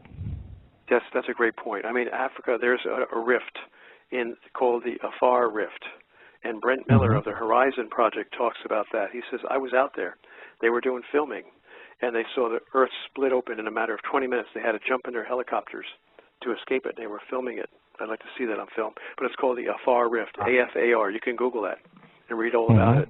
And you're right. I've been reading about Africa splitting in various points, and we see, the Earth is not only splitting. I mean, I've got photographs, and we've all seen these photographs of big gashes in the road opening up, and people are looking across a broken highway, a split highway, at one another, like almost, across an expanse, and they're looking down into this chasm in the split Earth, and they can't see the bottom of it. And then you have other cases where there's huge sinkholes. There's one in Guatemala taken from an aerial photograph.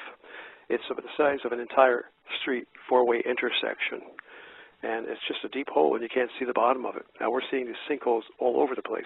There was a Sonic drive-in, fast food place that was completely swallowed up, I think in Cleveland, Georgia, someplace like that. And all over, things are being swallowed up. I mean, New Jersey, California, the Earth is...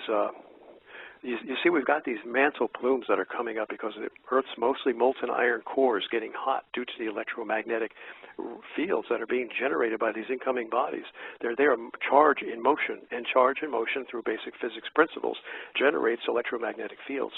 Sort of like our planet is sort of like in a microwave oven, and somebody turned on the microwave, and we're being bombarded with all these, this electromagnetic radiation. Well, it heats up the mostly molten iron core of the Earth, and then the core of the Earth is acting like the gas on your gas range, and the Earth is like a pot of pudding, chocolate pudding, on top of that gas, and the burner is turned on full blast, and the pudding is beginning to boil, and all this the smoke and steam columns are puffing up on the surface of the pudding.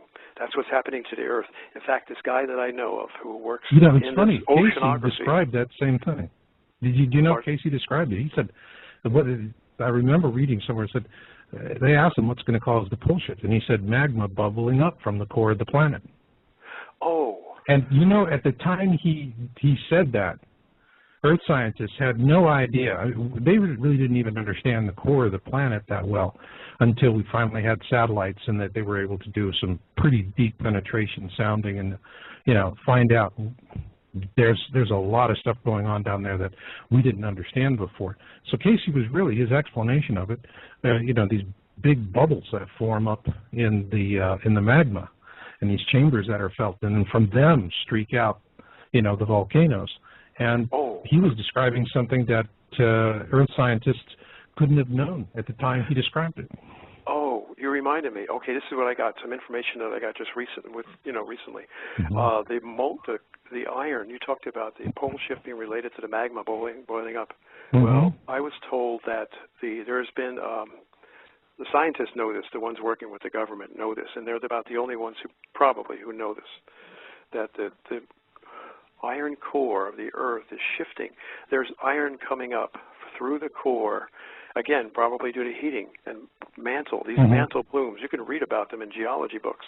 Mantle plumes are normal, but now we're getting an intense, greater number of mantle plumes due to the heating of the core. And iron is coming up around the Hawaiian Islands. We're getting an excess of iron coming from the core, erupting through these mantle plumes, and, maybe not even erupting, but it seems to be, the iron seems to be gravitating to the area beneath the mantle. I don't know how deep. It could be as far as the core, but I believe it's probably into the mantle. Let me give you a little bit of a quick background on depths that we're talking about. The crust of the Earth, the lithosphere, the hard crust, is about 400 miles deep. Below that, you've got about 1,600 to 1,800 miles depth of this pudding-like material called the mantle, which is nothing more than molten rock, so very thick and viscous because it's molten interspersed with various metals. Some of them are magnetic, like magnetite, nickel, and iron. So consider the mantle, which is very deep, like 1,800 miles, being like pudding, and the Earth's crust being like the skin on the pudding after the pudding is allowed to cool a little bit on the pot. And that's what your lithosphere is like. Well, we've got an excess of iron coming up in the area of the Hawaiian Islands, and this is causing a magnetic pole shift. It's really weird. I didn't get all the details on it, but this is why the Earth's magnetic field is getting out of line. It's losing its integrity, and it's becoming skewed and moving towards the Hawaiian Islands. Now, another thing is coincident with this favoring of iron toward the Hawaiian Islands is there's a mountain coming up, a volcanic mountain rising up and ready to emerge to become a new island in the Hawaiian Island chain. We're going to see a new island rising up, and just as Casey warned. That's right. Here, we got a caller here. Let's see what he's got. Hello there, caller. You're on the line. Hi, Marshall. Hi, John. I would like to take John back to about 5 minutes ago when he was talking about element. Could you tell the audience your name, please? Oh, yeah, Bernie, and I'm in Michigan. Oh, okay, Bernie. Good. Go for it. Okay. I'd like to quote from Colburn, and it's the Book of Creation, Chapter 3, and it's 3:6.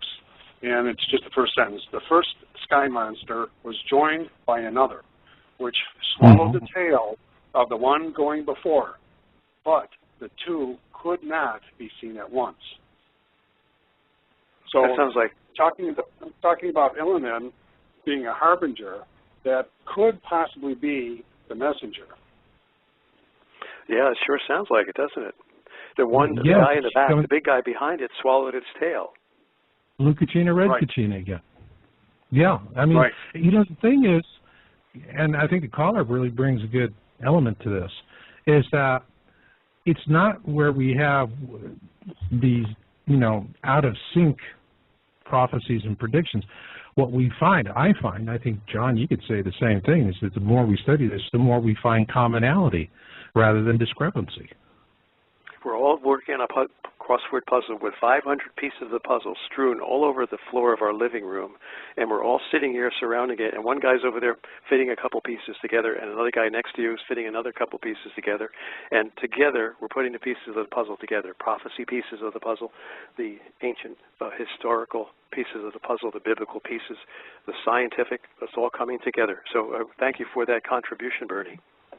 You're welcome. Yeah. But the question is, who has the corner pieces? Okay, well, I'll let you get back to the course. Yeah, thank you very much. Good one. Who has the corner piece? That is the thing I see disappearing all the time. If you want to stay on for a second, Bernie, maybe let's see. Somebody is asking from P90X, was the G2 event on the Sun on June 6th related to Planet X? Oh, I don't know. Tell me, Marshall, what was that event? Was it a coronal mass ejection or flare? Yeah, I remember it was. There was an event. I think in general, there was a C-class. Overall pattern. I mean, the sun is. Yeah, the sun is the sun, and you're talking about in terms of overall changes in how the sun behaves.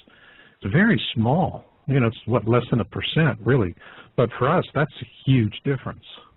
Earth sits in this Goldilocks zone, and it's quite a precarious perch. You know, we're just far enough away from the sun, not to be Venus, but we're not so far away that we're Mars, and we're in the Goldilocks zone. So it's hard to say. What I can tell you is that Ulysses probe. You know, that for us was that was the close for us. We were always, up until the Ulysses probe data came in 3 or 4 years ago, and that is a probe that was doing polar overflights over the sun to look at the northern and southern hemispheres, compare them. And it did a few passes, and what they found is that the southern hemisphere of the sun is markedly more active than the northern hemisphere. Well, there you go. And it's going out in a direction that's not. It's not where the whole southern hemisphere, all right, is just completely energized, but rather it's more excited out to a region. It's like pointing down and out at like at a 45-degree angle. So I think that, when we're looking at solar events, it's a combination of all of the above. Yeah, you can have normal solar activity, but also the sun is responding to Planet X. And so you have to flavor it all in together and understand that the nuances are very, very subtle. Right. What we can do is, if we could find out when these comets graze the sun, or when these comets crash into the sun, and see if there's an accompanying blast from the sun, because every time a comet grazes the sun or discharges, comes close enough to cause an electrical discharge, that sun is going to sneeze out something in response to it. And then you could say, yes, it was caused by the comet grazing the sun or crashing into the sun. And then you could say, therefore, we're going to see tremendous solar activity because there's more comets coming, because this huge bee swarm is getting closer to us. Yeah. Getting closer to the sun. Is that anything, got any other questions there, Bernie? Well, I just had one more comment. The last 3 days in a row, we've had S-class events on the sun, and they have been located in the southwest quadrant. There was one today. As a matter of fact, there was I'm on my phone, so I can't look it up. There was I think it was a 2.3 class flare this afternoon at 5:36 Eastern time, and that was also, once again, in the southwest quadrant. Well, you know, I'm baffled by that, because I seem to surmise from all the evidence that I've been able to piece together, and it's not easy because we're not getting any help from the government, but I seem to surmise that Planet X... I'm sorry. We're getting help. You know, we're like a guy who can't fly a plane, and we're suddenly got hold of the controls and trying to figure out which way to move the stick, you know, to keep from crashing. But I suspect that Planet X is now coming into above the ecliptic now, and I think it's already penetrated the ecliptic, judging by several fields of study that I've been following. They all seem to agree. So if Planet X and its B swarm is coming above the ecliptic, then we would expect to see more solar hyperactivity in the northern hemisphere of the sun. So I'm baffled by that. Well, you know, in my, you know, the book I just did, Crossing the Cusp, and I decoded Avebury 2008, and that formation shows the trajectory, shows the orbit of Planet X, and it was the one part of the formation that had the most disinformation spewed on it, and which part of helping me to key in on it. But what it is showing is that this is, you know, it's going to arch up, and when it comes to its point of perihelion, it's going to be when it's going down, and that is at the point where the formation says we're going to see it like a second sun in the sky, and but it's going to be huge. It's going to be a very, very large object, and it's going to be very frightening. And I know Bernie mentioned Colburn Bible. In the Colburn, what we're told is that when we do see this, the ancient Egyptians say that when you see it, women become infertile, men become impotent. You know, it's so fearful that we actually experience a halt to human reproduction. That's pretty serious. Okay, gentlemen, I'll listen offline. Have a good night. Thank you. Okay. Thank you. All right. Thanks. Yeah, I mean, we have to start. We know it's coming in. The evidence is just mountainous. So we have to start preparing. I'm thinking about the solar scorching that's going to be occurring, but that's just one of many diverse catastrophes. Many people are plagued by the floods that are occurring. Two, we've got to try to prepare as best we can with gear that's going to help us weather the flooding.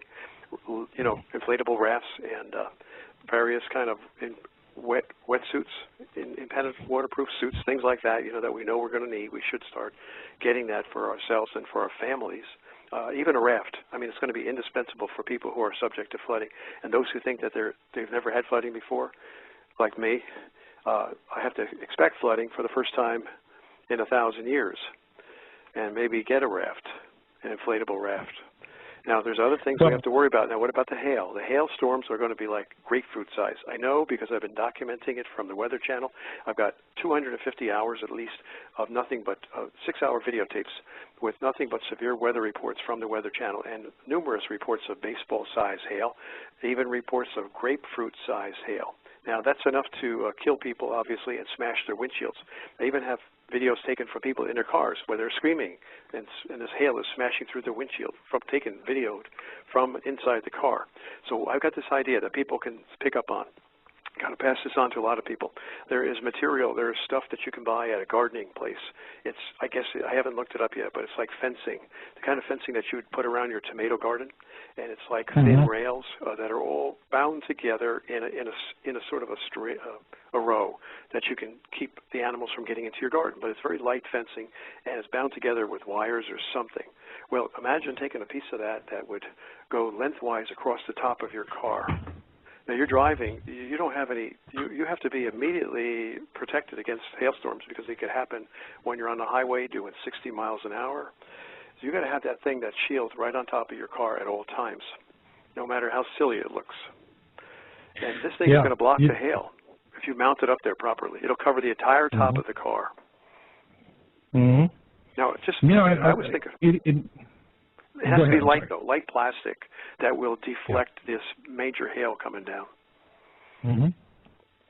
That's an idea.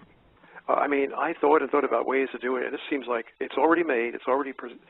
You want something that you don't have to manufacture. You want something that you can go to Home Depot or Lowe's Building Supply and just buy it.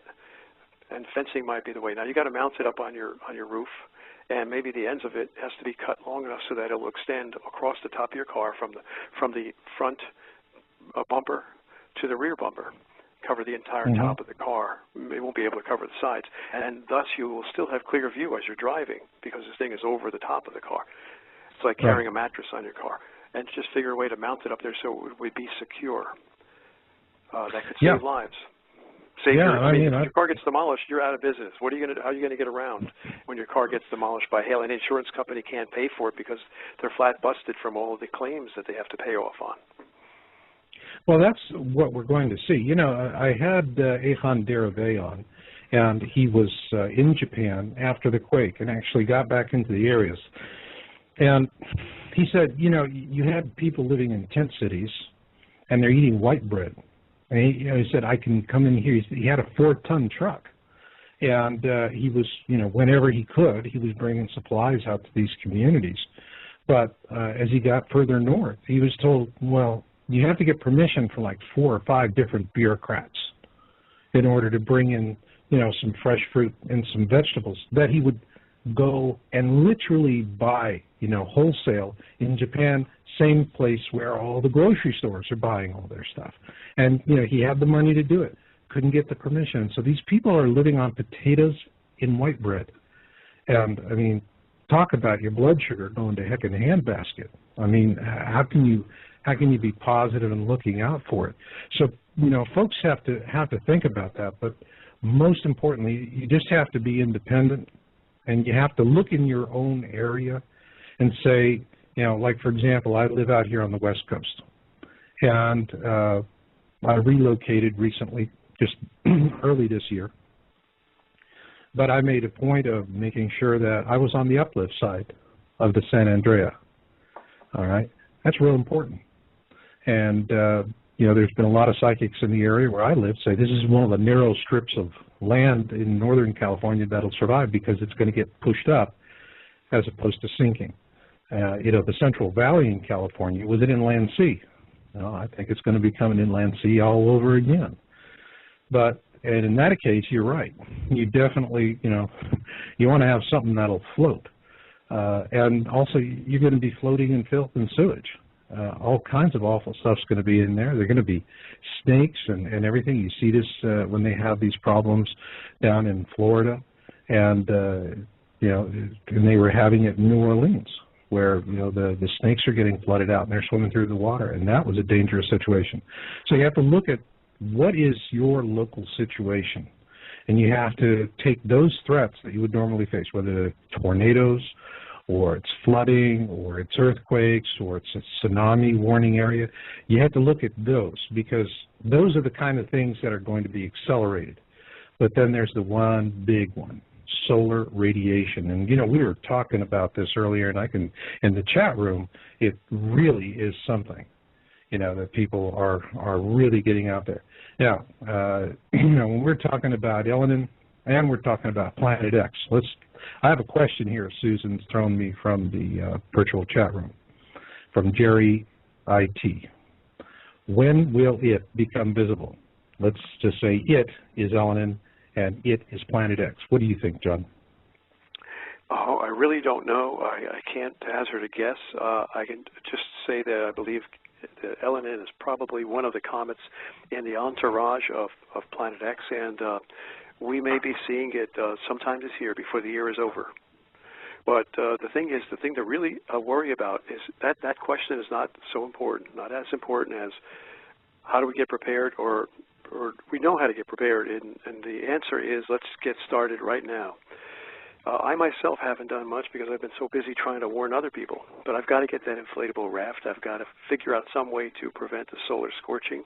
I know they have these solar blankets, these highly reflective blankets that campers use, and if we were to perhaps make sort of a dome structure with something highly reflective, that dome would not only resist heavy winds, if it were, a small structure, not the size of a house. Let's say about 12 feet in diameter, a dome. And there are places you can buy them. I forget, somebody was mentioning the name of, I can't remember the name of the company. Actually, it's Monolithic Domes. I did an interview on them on my other show, Cut to the Chase, and that's at cttcradio.com for those of you out there that want to listen in on that. And it's part of the ACP series, Advanced Community Planning series that I've been doing. And it's one of those things that, I get it thrown at me all the time. It's like, I'm doing this for the money. If I were doing it for the money, I would not be doing the Advanced Community Planning series, because a show like tonight is going to pull out the audience like crazy, and it's an important topic.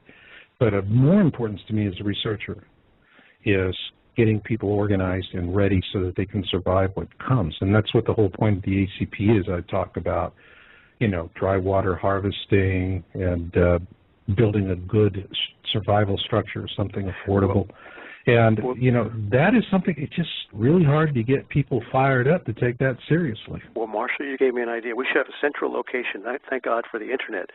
On the Internet, where it could be nothing but survival information, because, you and I can only talk in generalities, but we can't really get people going on it because we're not giving them enough information as to instructional details. But if they went to a website, they could see pictures, they could see places where they could telephone to order the equipment. You could order, say, a dome, a 12-foot wide dome, that would come to your house in pieces. You put it together, then you would overlay this highly reflective foil that would reflect the sun's energy. At the same time, you would have, I'm sure they have, well, I would hope some inventor would have created an electric generator that takes solar energy and converts it to electricity for cooling. So you could take that heat from the sun and turn it into an air conditioner inside your dome, and then under the dome you dig a hole and implant one of these prefabricated or put together yourself underground storm shelters. So now you've got a solar reflector protecting you from the heat, and then you can dig deep and further escape the heat of the sun. At the same time, protect yourself from the killer tornadoes that are coming. So it would be a dual-purpose shelter. We could put that on the website and really give the people the details. Yeah, I mean, I have that, and what's really important for people is that you have to have protection from solar radiation. And actually, that's what we, in Planet X forecast, we said, and I still maintain it, the single largest cause of death is going to be solar radiation. That's going to be the big killer. That stuff gets here at the speed of light, about 8 minutes. There's no warning. And for those on the sun side of the planet, when it hits, all you're going to know that it's hit is that you're going to just, like the Earth stood still. Everything's just going to stop working. That's electrical. That's got any kind of a digital circuit to it, because it's going to get hosed. It'll get cooked in its own juices. And at that point, you're in a period of storming that's going to last about 30 minutes. If you're standing out in the open, you're a poodle in the microwave. And so you got to find a place to duck out. I mean, that's really, really important. But sorry to say it, I've run out of time, John. So I've got to kick in the music. Thanks for being on. I hate to cut it short. Thank you, Marshall. Back at it again tonight. And I've got a fabulous guest on, an author who's contributed some terrific articles to Yowza.com, John DiNardo. And John, I'm bringing you in. Well, thank you for inviting me, Marshall. That's a pleasure as always. And I can see the chat room is getting all fired up. Susan, PX 2012. Hello, darling. You are my gal. We always have a good thing going. Susan comes in and helps me with the shows, and she's monitoring the chat room because I'm sitting here time slicing 3 things at the same time, and she gets all these really great things in for me. So, and she's telling me my voice is sounding mighty distorted. So, Susan, is the voice better now?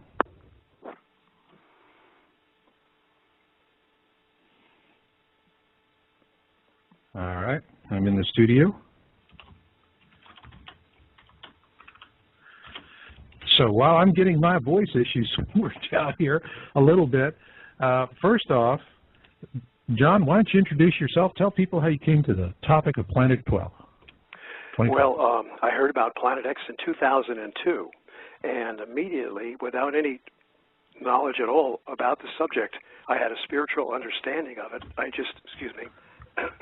just knew that it was true, and I just feel this was something from God compelling me to get into the subject and to warn people about it and try to bring them to a closer connection to God as a result of these catastrophes that are coming to people in the world. As we know that fear often breeds a closer relationship with God.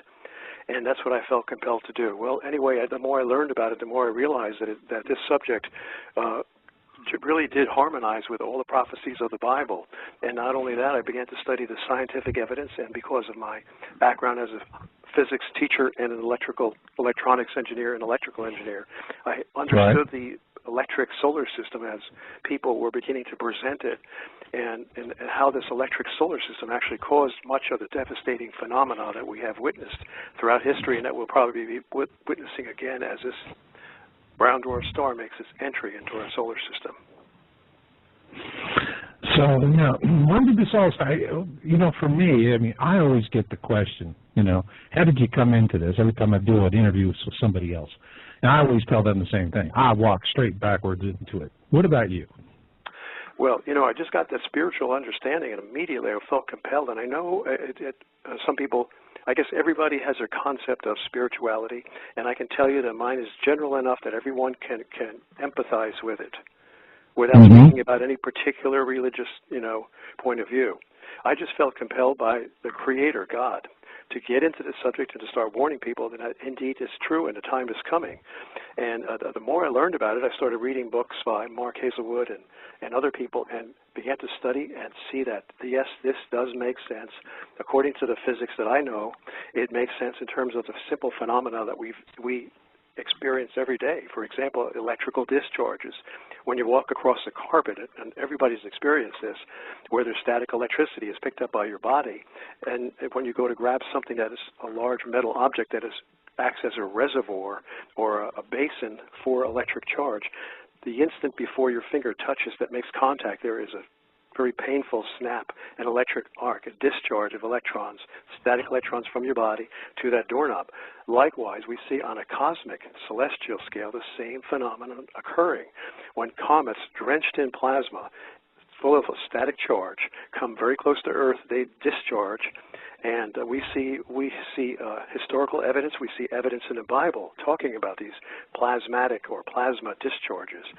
Many people believe that the Grand Canyon was formed by electrical discharges causing arc welding, sort of, or a routering effect into the surface, deep into the surface of the Earth. And as this comet came by in a zigzag motion, it created a channel, a very, very deep channel, that is now the Grand Canyon. That's just an example. Well, I've been there. I mean, I know how you feel. I remember one time, this is when I was in the Army, and we went up into the Grand Canyon to go photograph some wreckage that needed to be removed, aircraft wreckage. And we literally were flying in a bunch of Hueys right down off the deck. You can't do that anymore, but we were just 5 feet off the Colorado blasting through. You could almost hear Flight of the Valkyries, dum, dum, dum, dum.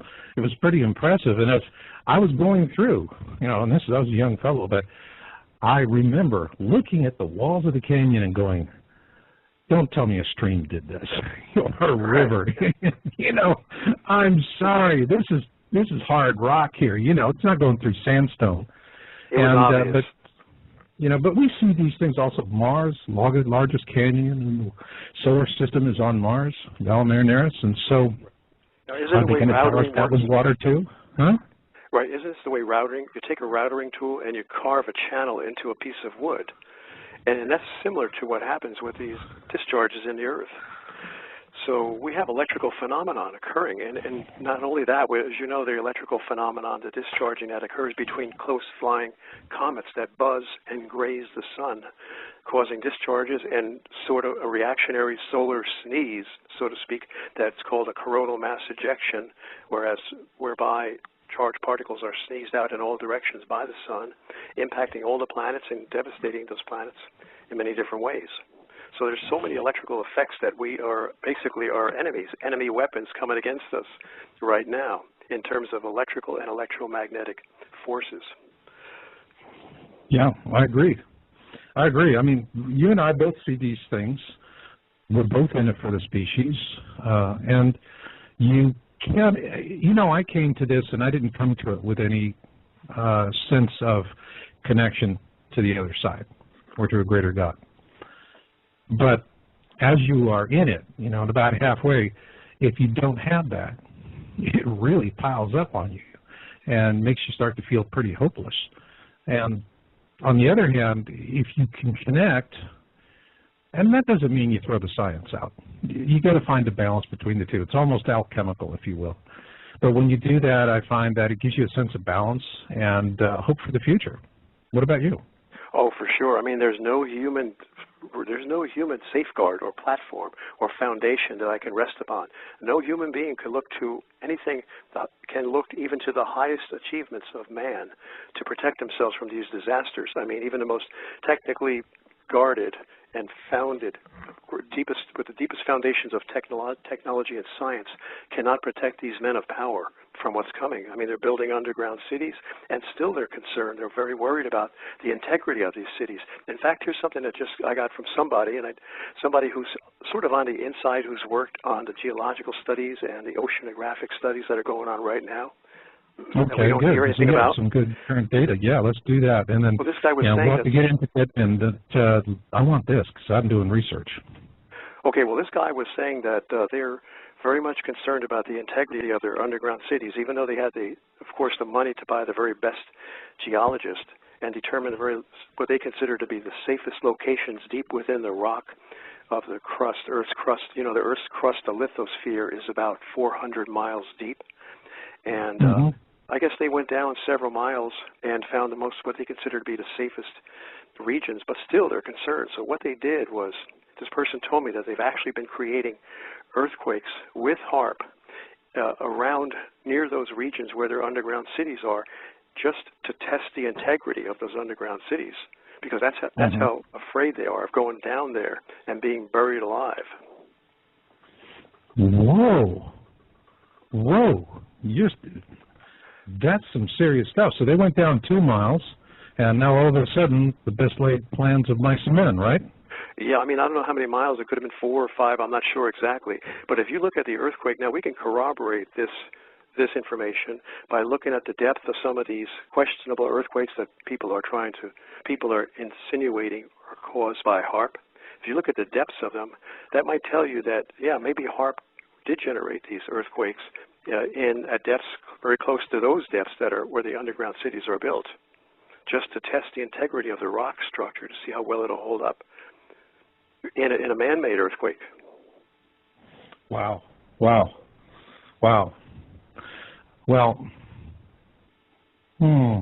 what do you think they're going to do about it? They're scared. In the long run, they're trying. So, I mean, the best laid plans of mice and men are failing. Now they don't know what they're going to do. Well, they're still going to go underground, but the best laid plans of mice and men are quite questionable and quite dubious when you've got a planet that's going to come in and wreck the entire, you've got a brown dwarf star that's going to come in and wreck the entire surface of the planet. Right. I mean, they knew from the beginning that what they were doing was, you know, just a long shot, to say the least, building these underground cities. I mean, Schneider was talking about all of that.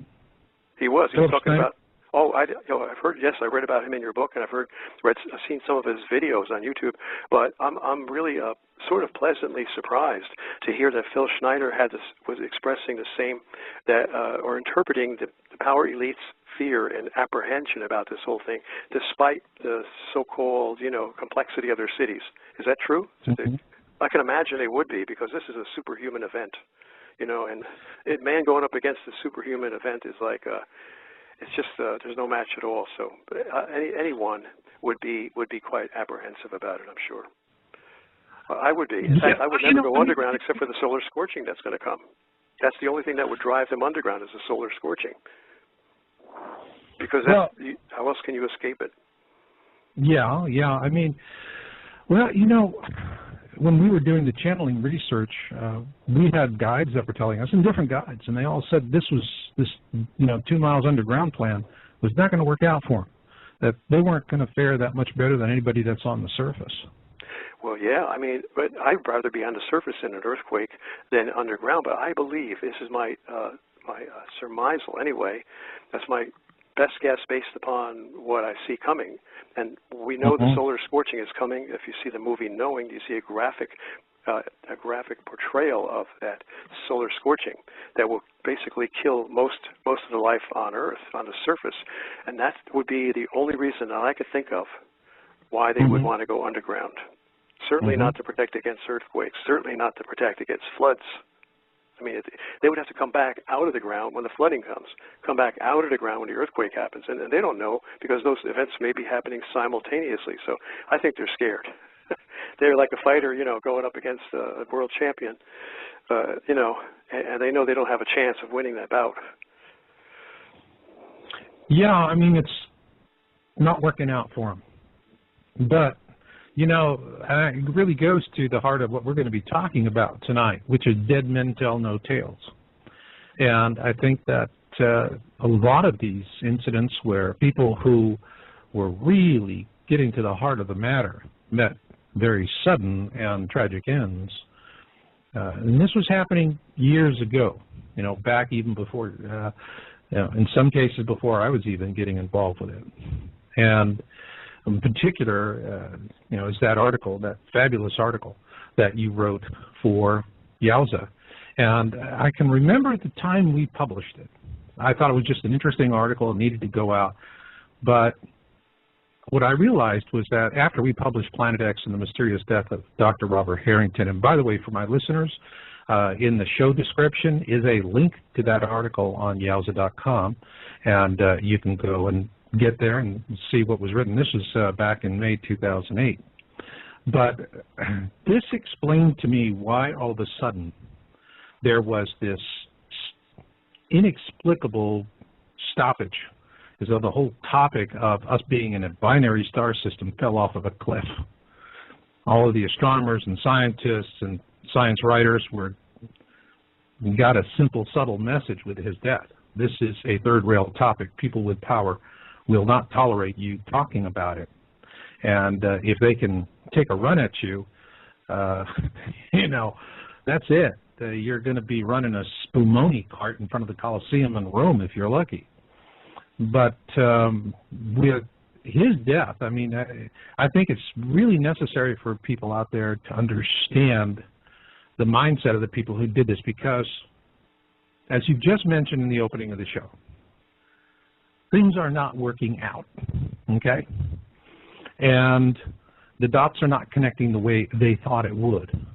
And they went to extreme measures to, well, let's just call it what it is, to assassinate people that wanted to come out and tell the rest of us poor schmoes what the heck's going on. Robert Harrington was one of them. Brilliant man, tragic, sudden death. His widow